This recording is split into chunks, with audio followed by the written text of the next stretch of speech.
pulling unit, kind of being a field superintendent, watching over production facilities and running roustabouts out there. That's what I do as a living. I keep director for a petroleum distributor in Indiana.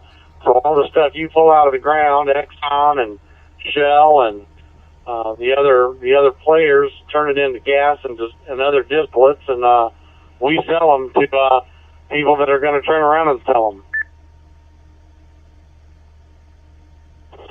Alrighty, yeah, it's a big world out there for all that. From the production end of it, from the drilling end of it, to production, to plugging, to the actual refinery part of it, to the actually distribution of all your oils and all your fuels and everything like that. It's actually a very huge industry, and it takes a lot of moving parts. I mean, my end of it's just one small piece of it. Go ahead. Yeah, I kind of envy you. You're out there in big sky country where, 3 hours out in the middle of nowhere. That's big fun just to get out there and get your head cleared. I kind of miss that time I used to spend on the highway, and I imagine you're probably sick of it being 3 hours, but I spent 20 years on the road all the time, and there are days when I kind of miss that. Yeah, roger that. Matter of fact, actually, I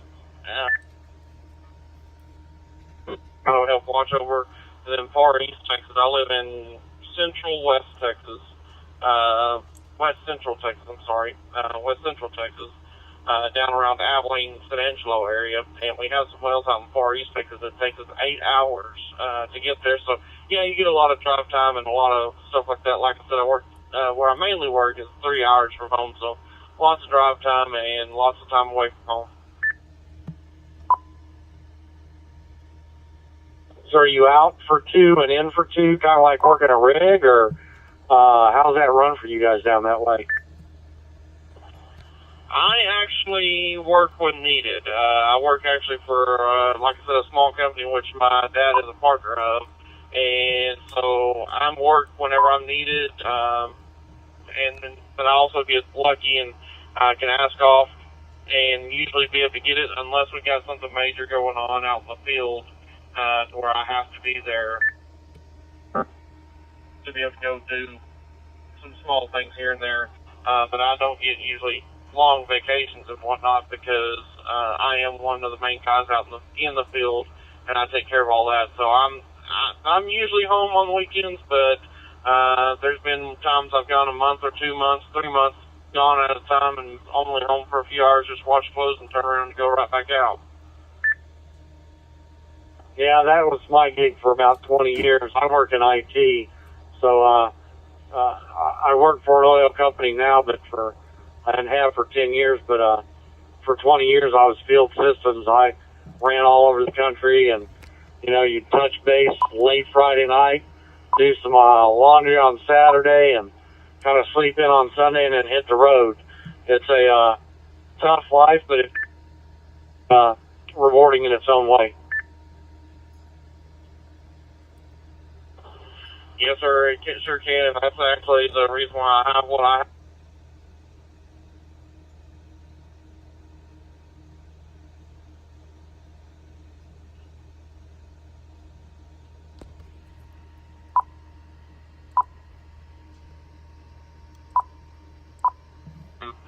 Later in life. Yeah. Are there any big ham groups out that way down in West Central Texas? We've got several groups. I just got back into the amateur radio, so I'm not exactly sure on numbers anymore. I dropped out for about 6 years, and I actually just put the radios in about 2 weeks ago.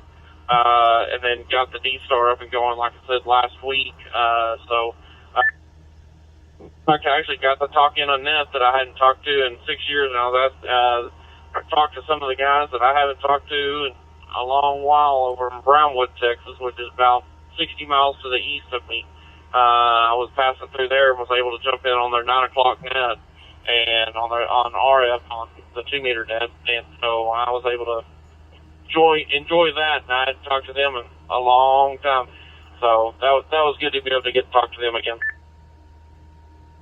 Yeah, I'm like I said, I'm coming into this hobby late. I'm 51 and just picked the hobby up.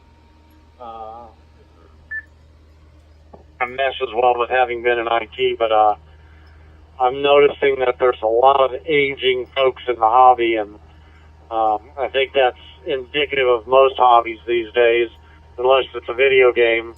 So we're really trying to find new ways to reach out to the younger guys and get them interested in it as a hobby, and not just, the guys who go and get a technician's license and never turn the radios on the prepper groups. We're talking like, guys like you and me, normal guys, and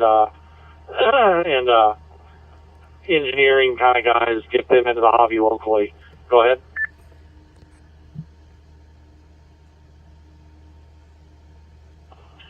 Yeah, roger that. Yeah, I've had my license since '07, and I was 19 whenever I got my license.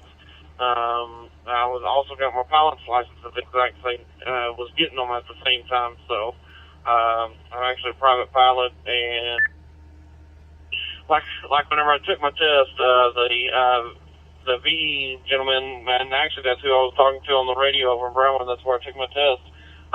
They were saying that, he decided to get into the 2 most expensive hobbies in the country.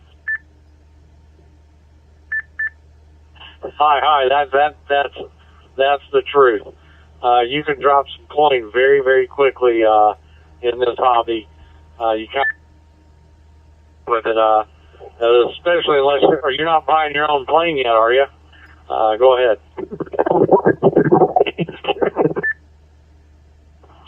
Actually, I did have, at the time, I was actually, I trained in my own plane. My dad helped me get a down payment down for a little Cessna 150, a 1956 Cessna 150. I was purchasing it for $20,000, and I was actually training in it, and once I got through training, I flew it for about another 2 years, and that led up to 2009, and that's whenever the oil field kind of went down back in '09, and I decided to go ahead and get rid of it. And unfortunately, I haven't ever gotten up well enough to be able to purchase a new plane or purchase a new to me plane. So I hadn't been able to be flying since '09, and I do miss that. And so I kind of stick with the amateur radio right now. Stick with radios that I've got. I did spend a little money. Just recently got this ID 5100. Got it last week and got it put in the truck with the touchscreen and everything else. I'm able to, and for Dstar. So that's why I decided to spend a little money on that. Back to you. Yeah, if you decide to move forward and go into general,